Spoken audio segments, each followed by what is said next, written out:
Where we're going right now has a lot of names. Names that really hype this place up as a local legend, a mystery of Rhode Island.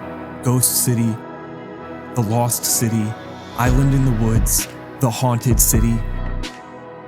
Are you excited yet? I'm excited. Hidden in the woods of Smithfield here are the remains of a town that dates back to the late 1600s.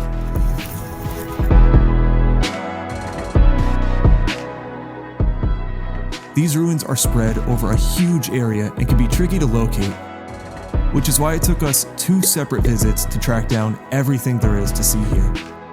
And when I say us, I mean me and my mom, so thanks, Mom. Welcome to the abandoned Hanton City.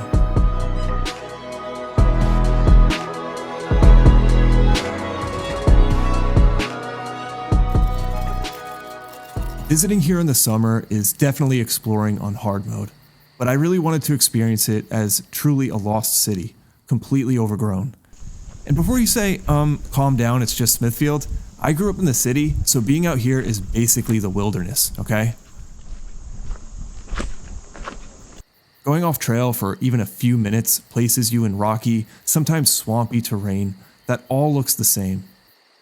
On top of this, there are no coordinates easily available, and this city never existed on state or local maps, except for this one from 1945 that referred to it as Haunted City.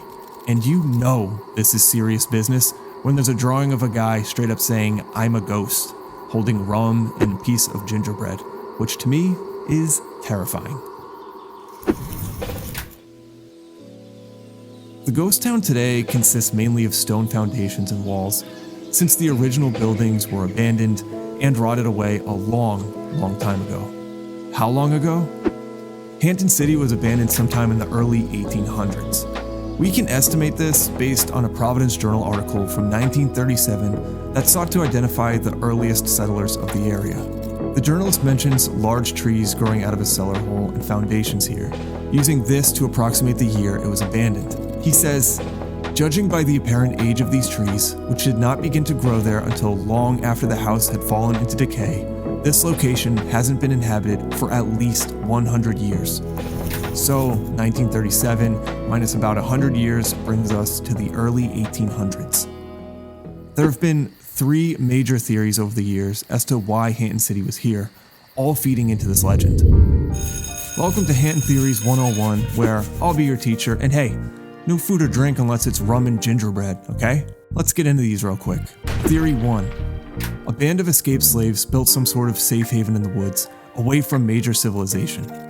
While it's possible slaves did pass through here during the Civil War, this would have been over 50 years after Hanton City was abandoned. Theory 2. Hanton City was built by ex-inmates from the town's poor farm and asylum. Research shows that the nearby farm and asylum only operated from 1835 to 1871, again, over 50 years after it was abandoned. And Theory 3. These ruins were once a community for exiled United Empire loyalists during the American Revolution. This would have been the late 1700s and over a century after the first settlers came to the area. Before we get lost in these woods and I show you who really lived here, I highly recommend everyone pick up a copy of Jim Ignasher's book, Remembering Smithfield, Sketches of Apple Valley, which was an amazing resource to have while tracing the history of Hanton City and finding what remains. The first stop in the woods here actually predates the settlers of Hanton City. The Threshing Rock. This bad boy used to be an extremely important part of the food supply for communities here. This is where Native Americans and eventually early settlers would beat their crops to separate the grain or seeds from the plant. They drop the crops in the natural hollow here and use a flail to knock the grain out. Yeah, I know, it's not as cool as The Rock, but still, a cool hidden piece of history. This spot used to give a solid vantage point of Hanton City, but now, yeah, good luck finding any of it. That Providence Journal article from 1937 visits this site specifically and includes an interview with Mr. Harris, an 87-year-old man who said, "I've heard my father and old folks say that before their time, some of the small farmers thrashed their oats, barley, and rye on this rock." So who were these first settlers and farmers? For that, we have to go to another Providence Journal article, This one from 1889 with the title A Buried City, a once thriving settlement hidden in the Smithfield woods. Damn, we're talking about some original urban exploration here. Even way back then, the journalist says, today if the question was put as to its whereabouts, a very small portion of Rhode Island's inhabitants would be able to give an answer or even claim a knowledge of its existence. Now, this is where it gets juicy. The article mentions one of the original families to settle here, the Harringtons, giving us a clue as to the origins of this ghost town. The city here was named after those Harringtons, but as the years went on and the city disappeared, the name became more corrupted. Wait, I got a way to explain this. Hey, welcome to the telephone game, which is basically how Hanton City got its name. You know this game where you whisper one word from one person to the next until the end is a completely different word? Yeah, through the years, Harrington is also Harrington, Hernton, Hernton, and the legend here eventually settled on Hanton, giving us Hanton City. Pretty cool, right? Searching all these names in the Providence Records and Deeds book from the 1600s, the Herntons were one of 3 English families granted land in this area after King Philip's War around 1676, along with the Pines and Shippies. There are only 2 graves in the lonely cemetery here, and they belong to Alice Harrington and her husband Daniel Brown, further confirming the Hanton City origin story. So, what else is left of Hanton City?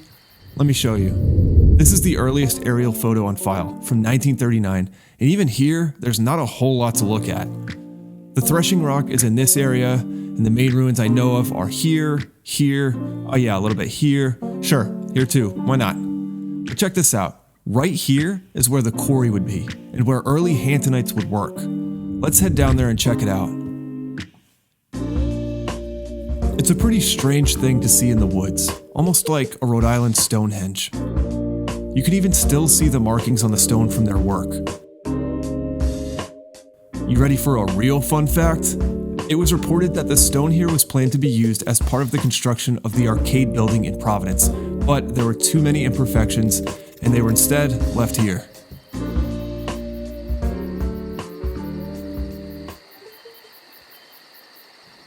I've said the word city a whole lot already, and this definitely wasn't a city by any means. It was most likely called this because of the area the settlement covered. Plus, Haunted City sounds way cooler than Haunted Rocky Farmland. An interesting relic here is one of the wells, uncovered and still held together after all these years. If one thing here is haunted or contains a ghost, it's 100% this creepy well in the woods. Near here are the foundations to one of the houses, with steps to the cellar still visible. Most houses during this time only had cellars beneath the kitchen, so it's likely these structures were actually pretty big back in the day. Nearby are the remains of a corn crib, a raised structure where farmers would store and dry their crops. The structure itself sat on these stones, but has since completely rotted away. There's also this dam deep in the woods that was used to help with irrigation. Again, invisible here unless you know exactly where to go. Speaking of where to go, where did all the people who lived here go? The stories told are wild, ranging from a mysterious plague that wiped everyone out to a mass alien abduction that made everyone vanish into thin air. My personal theory, though, was that the nearest Dunkin' Donuts was over 10 minutes away, and they just couldn't deal with that. The 1889 Providence Journal article I mentioned earlier interviewed 80-year-old Tom Hanton, who still lived on the edge of Hanton City in a one-room shanty. He was described in the story as the last of the Hantons. Hanton told the reporter that his town was a lively and enterprising place when he was young. The inhabitants worked in stone quarries and made shoes by hand, taking them to Providence to sell at the market. But the quarry closed and factories full of machines took over the making of shoes, driving the residents of Hanton City out of their occupations. He goes on to say, they had all got poor and sold out to anybody and died off.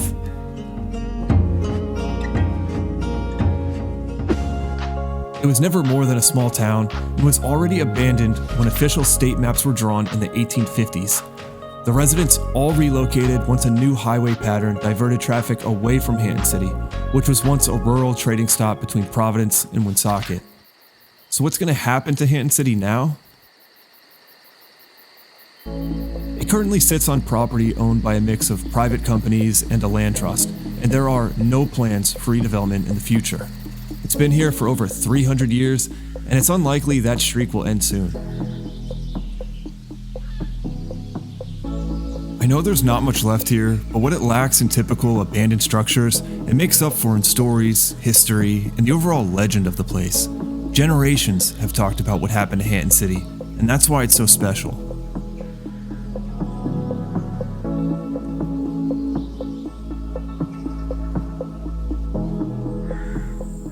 Okay, so we're right here.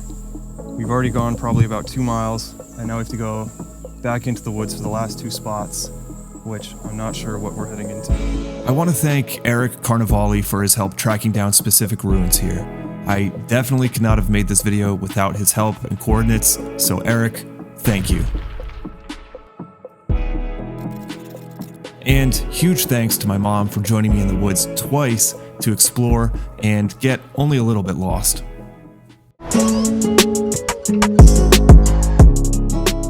To see more interesting Rhode Island icons like this and learn about their history, you can check out the rest of my Abandoned from Above series on my YouTube channel right now.